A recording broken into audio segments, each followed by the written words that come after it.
My name is Mark Halawa. I was born and raised in Kuwait to a secular Palestinian family.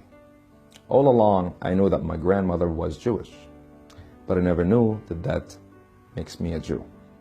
In Kuwait, even though I attended private schools and my dad was secular and wanted to shield us from a lot of influence around us, everywhere where you turn your face, whether it's on TV, in school, in the street, the playground, anywhere you go, you're a vile incitement against Christians and Jews, specifically against Jews. I thought Jews were monsters. I thought they're different creatures, not human beings.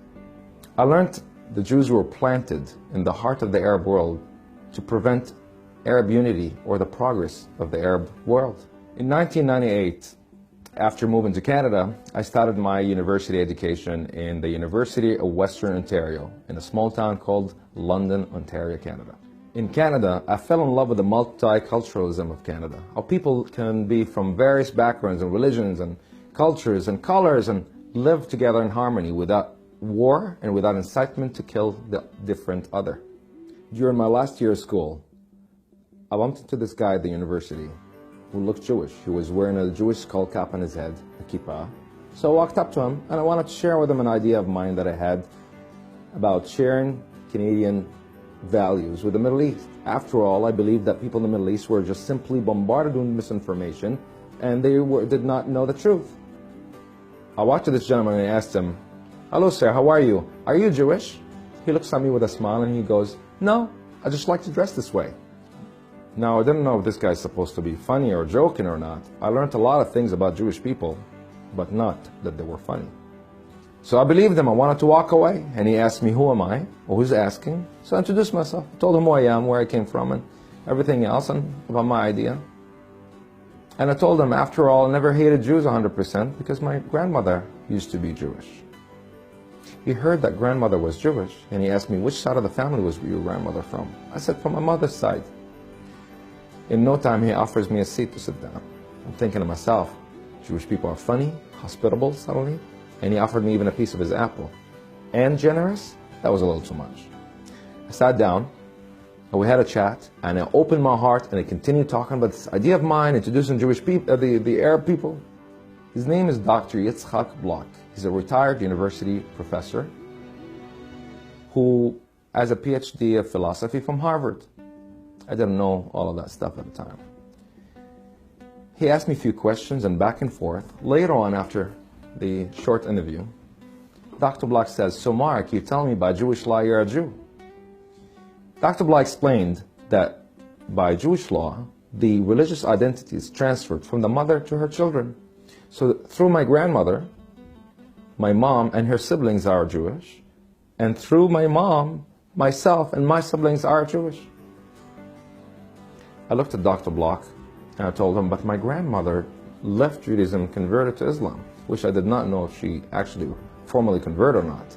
Dr. Block's response was the most convincing thing I heard about this whole conversation. Dr. Block said, "By Jewish law, a Jew could convert 10 times and he continues to be a Jew." I liked the sound of that and made me think. After this whole conversation, I ran home and I spoke to my mom, spoke to my grandmother, just to make sure the information I know is correct. After a little bit of research, I discovered that what Dr. Block was saying was correct. A few months passed, and at some point, I made a decision to go to a synagogue for the first time. I took a cab, I walked in, someone opened the door for me. I see an East Indian guy with a kippah. 5 seconds after, I was introduced to somebody else that was Yemenite and Jewish at the same time. I met people from Poland, people from Hungary. I met people from Egypt that were Jewish. I spoke Arabic with Jews at that synagogue. I met a rabbi, a guy with a beard who smiles. I'm not used to people with beard that smile. Everybody was just welcoming and speaking with me like I am just a regular Jew over there. In no time, Dr. Block invited me over to come over to his house for Shabbat lunch. After arriving at Dr. Block's home, I met many more Jewish people. They were also welcoming and open and warm to me, even though they knew my background, where I came from. Nobody asked me tough questions, and nobody made me feel awkward. Soon enough, the meal started, and soon after that, Dr. Block started telling a story of a guy called Mordechai, a woman called Esther, a leader called Achashverosh, and one evil man called Haman. He started explaining a story from 2,500 years ago that echoed and sounded very familiar to me. It sounded like how I was brought up.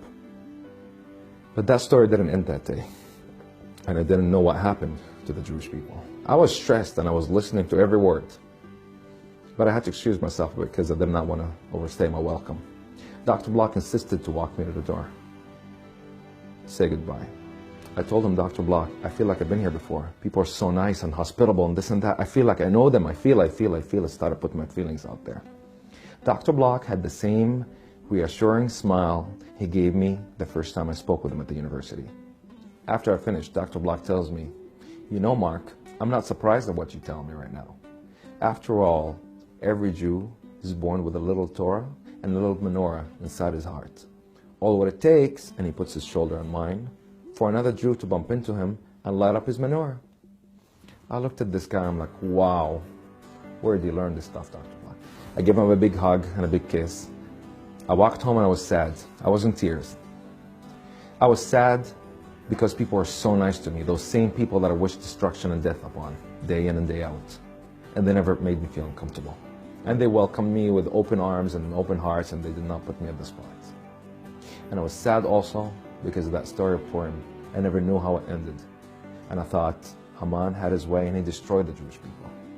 Later on, when I got home, I started learning about those things I experienced that day, about the Aleph Bet I saw in the prayer book, and about the story of Mordechai and Esther, which I fell in love with and later on adopted his name, Mordechai. I found something called the Book of Esther. I devoured the story until I got all the way to the end and I discovered that the Jewish people survived the evil of Haman.